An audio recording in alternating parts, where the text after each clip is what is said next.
Again listen.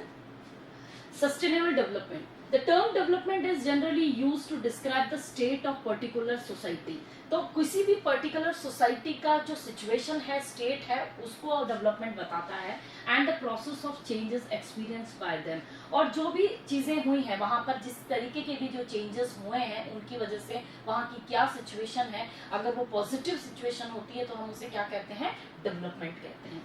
During a fairly large period of human history, the state of the society has largely been determined by the interaction process between human societies and their biophysical environment. देखिए, generally अगर हम बात करते हैं human history की, तो वहां पर आपने देखा होगा कि जो भी सोसाइटीज होती हैं वो उसके आसपास का जो एरिया होता है, किससे जितना भी एरिया होता है, बायोलॉजिकल एंड फिजिकल, है ना.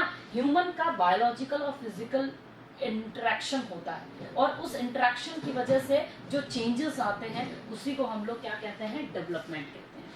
The process of human environment interaction depend upon the level of technology and institutions nourished by a society. देखिए, सोसाइटी द्वारा जो टेक्नोलॉजीज और इंस्टीट्यूशंस लाए गए हैं, है ना, वो डिपेंड करता है कि हमारा जो प्रोसेस है, ह्यूमन एनवायरनमेंट इंटरेक्शन जो होता है ना, ह्यूमन का और एनवायरनमेंट का जो इंटरेक्शन है वो किस पे डिपेंड करता है कि किस तरीके की वहाँ की टेक्नोलॉजी है, किस तरीके के वहाँ के इंस्टीट्यूशंस लाए गए हैं.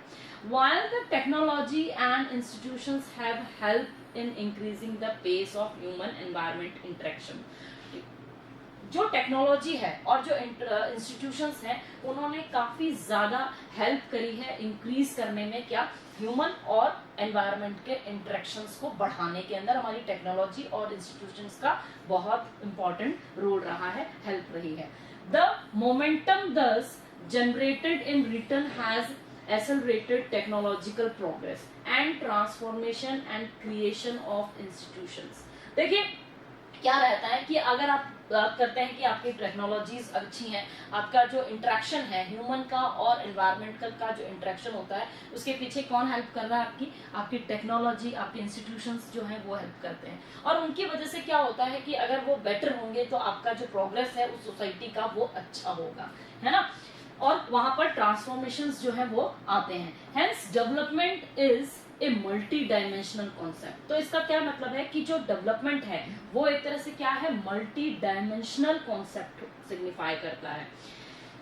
द पॉजिटिव इरिवर्सिबल ट्रांसफॉर्मेशन क्या सिग्निफाई कर रहा है, पॉजिटिव, ठीक है, ये वर्ड यहां पर ध्यान रखिएगा. एंड इरिवर्सिबल ट्रांसफॉर्मेशन, किसका इरिवर्सिबल ट्रांसफॉर्मेशन, इकोनॉमी का, सोसाइटी का एंड एनवायरमेंट का, ठीक है. तो यहाँ पर इरिवर्सिबल ट्रांसफॉर्मेशन का क्या मतलब हो गया कि जो चेंजेस आए हैं वो वापस नहीं, उस सिचुएशन के अंदर वापस नहीं आते हैं. अगर प्रोग्रेस हो रही है तो वो आगे की तरफ ही प्रोग्रेस होती है.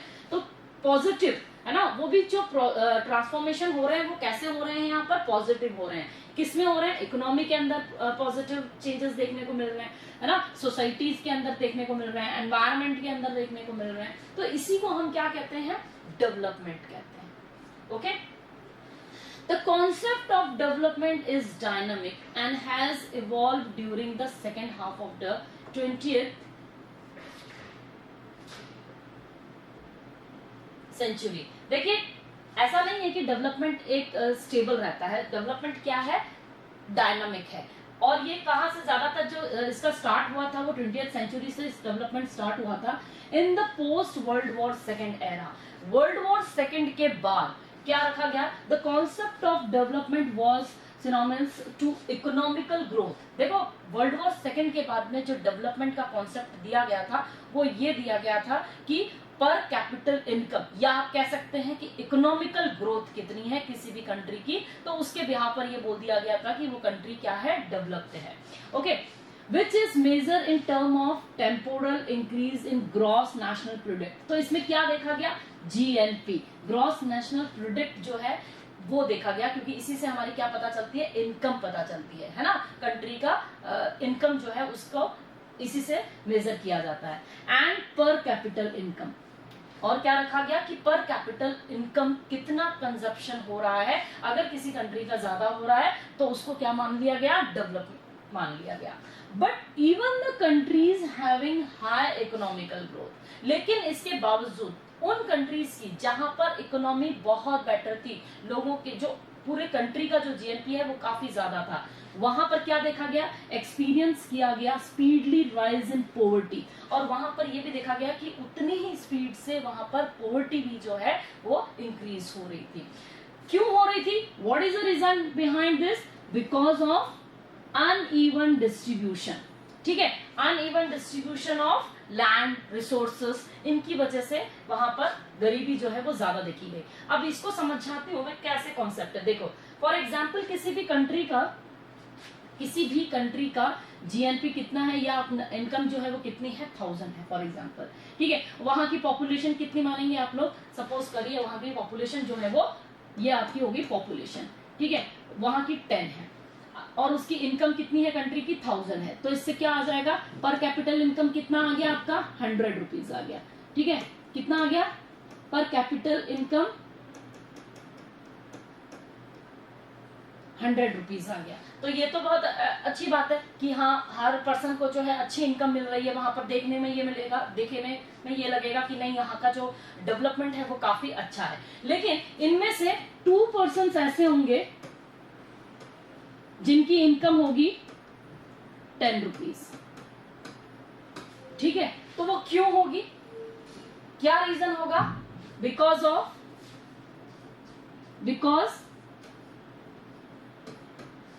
अनइवन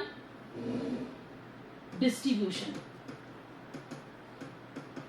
किसका uneven distribution of land and resources, ठीक है, तो ये रीजन होता है कि वहां पर ऐसे एरियाज में जहां पर इकोनॉमिकल ग्रोथ होती है फिर भी वहां पर गरीबी जो है वो वहां पर काफी ज्यादा देखने को मिलती है।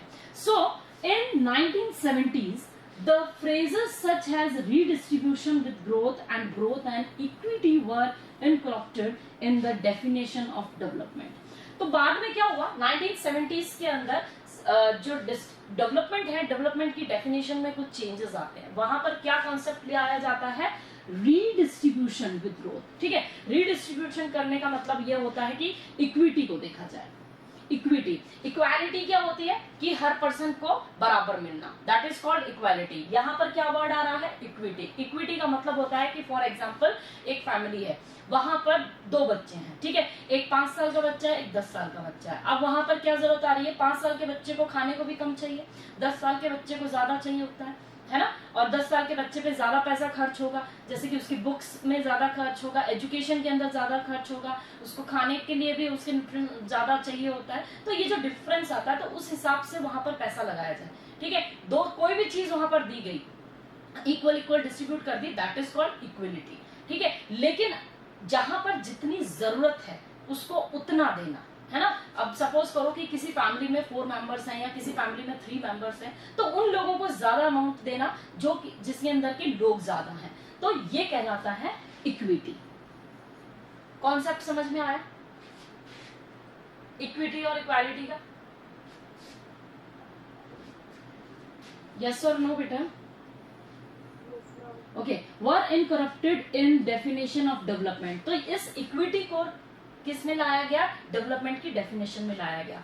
While dealing with the questions related to redistribution and equity, it was realized that the concept of development cannot be restricted to the economical sphere alone। ठीक है, तो यहाँ पर ये देखा गया कि जो डेवलपमेंट का जो कॉन्सेप्ट था वहां पर रिस्ट्रिक्टेड जो है वो नहीं किया जा सकता, ऐसा नहीं किया जा सकता कि सारी जगह पर रिडिस्ट्रीब्यूशन किया जाए। It also includes the issues such as improving the wellbeing and living standard of people. अब यहाँ पर क्या हुआ था कि सिर्फ इसको डाल देना डेवलपमेंट के अंदर ही सेटिस्फैक्टरी नहीं था। अब क्या इश्यूज को इंक्लूड किया गया डेवलपमेंट की डेफिनेशन में, वेलबींग ऑफ पीपल, ठीक है, लोग खुशहाल है या नहीं है वहां के, ठीक है, लिविंग स्टैंडर्ड ऑफ पीपल, उनका लिविंग स्टैंडर्ड क्या है, ठीक है, उनकी इतनी इनकम है या नहीं है कि वो लोग प्रॉपर सारी चीजों को अवेल कर पा रहे हैं, availing of the health facility उनको मिल रही है या नहीं मिल रही है, एजुकेशन उनको मिल रही है या नहीं मिल रही है, equality of opportunity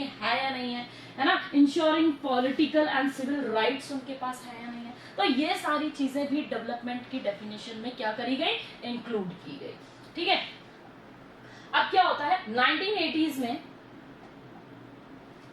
by 1980s development emerged as a concept encapsulating widespread improvement in social as well as material well-being of all in society.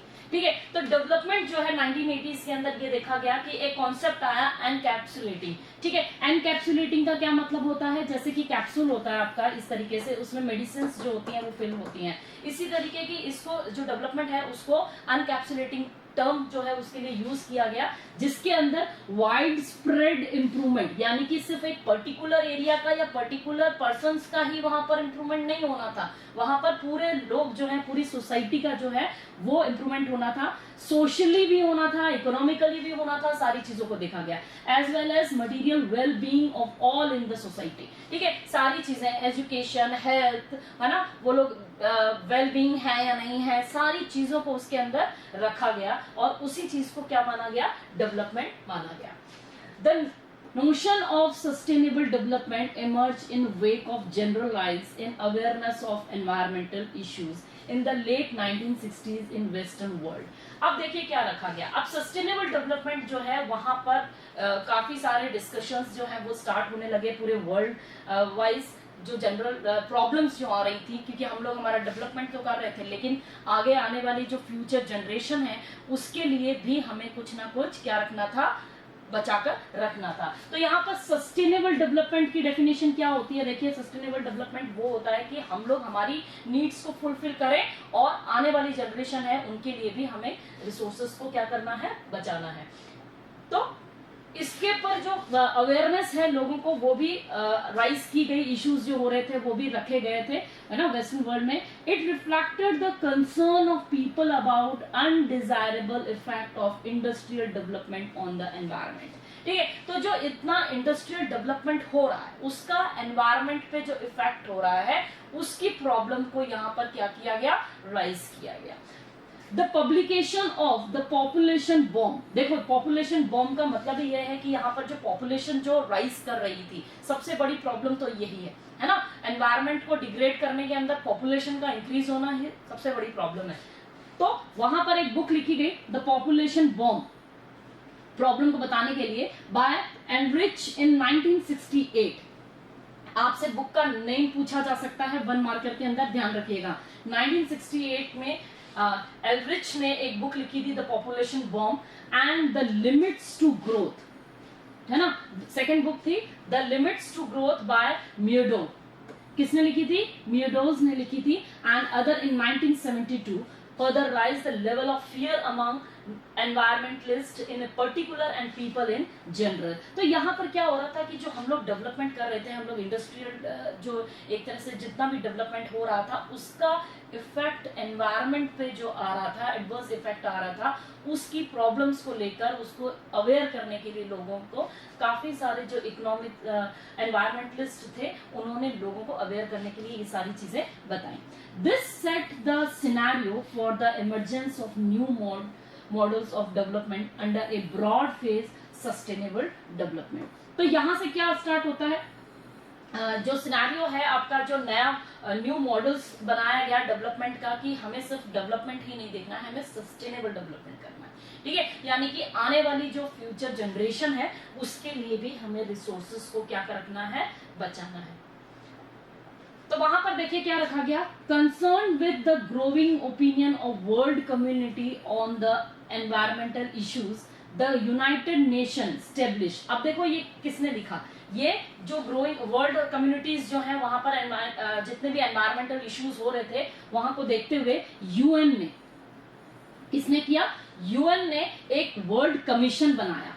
किसने बनाया, यूएन ने. यहां से पूछा जा सकता है किसने स्टैब्लिश की थी, तो यूएन ने स्टैब्लिश करा world commission on environment and development, WCED का फुल फॉर्म भी पूछा जा सकता है, जिसका हेड कौन था, head by the Norwegian prime minister Gro Harlem Brundtland. ठीक है, इसके प्राइम मिनिस्टर कौन रहे थे, ग्रो हैरलेम ब्रटलैंड जो थे, उनको हेड बनाया गया. जो कहां के प्राइम मिनिस्टर हैं,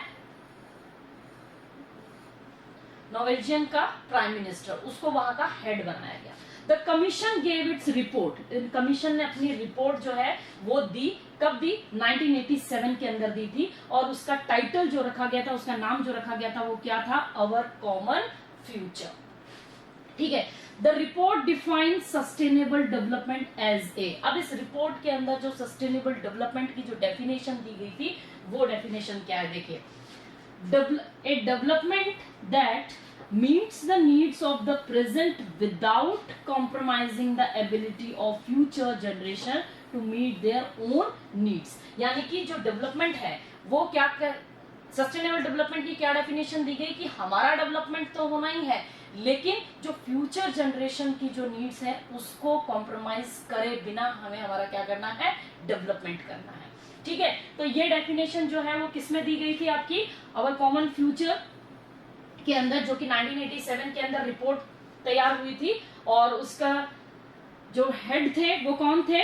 हैरलैंड ब्रिटलैंड उनके हेड थे। कहाँ के थे? नॉर्वेजियन प्राइम मिनिस्टर रहे थे वो, और यूएन ने ये कमीशन बनाया था, और इस कमीशन का नाम था world commission on environmental and development. इसका फुल फॉर्म भी पूछा जा सकता है, WCED का फुल फॉर्म क्या होता है? वो यहाँ पे समझ में आ गया आपको?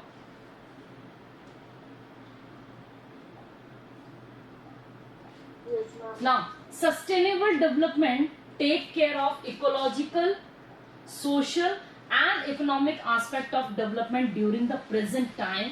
देखो, सस्टेनेबल डेवलपमेंट के अंदर क्या है? वो क्या चीजों को देखता है? वो इकोलॉजिकल चीजों को देख रहा है, सोशली भी डेवलपमेंट को देख रहा है, इकोनॉमिकल एस्पेक्ट्स को भी वहां पर देख रहे हैं। सारी चीजों का डेवलपमेंट ही क्या कहला रहा है? आपका डेवलपमेंट कहला रहा है, और फ्यूचर को देखते हुए यूज करना है, that is sustainable development. Okay, development during the present time and pleads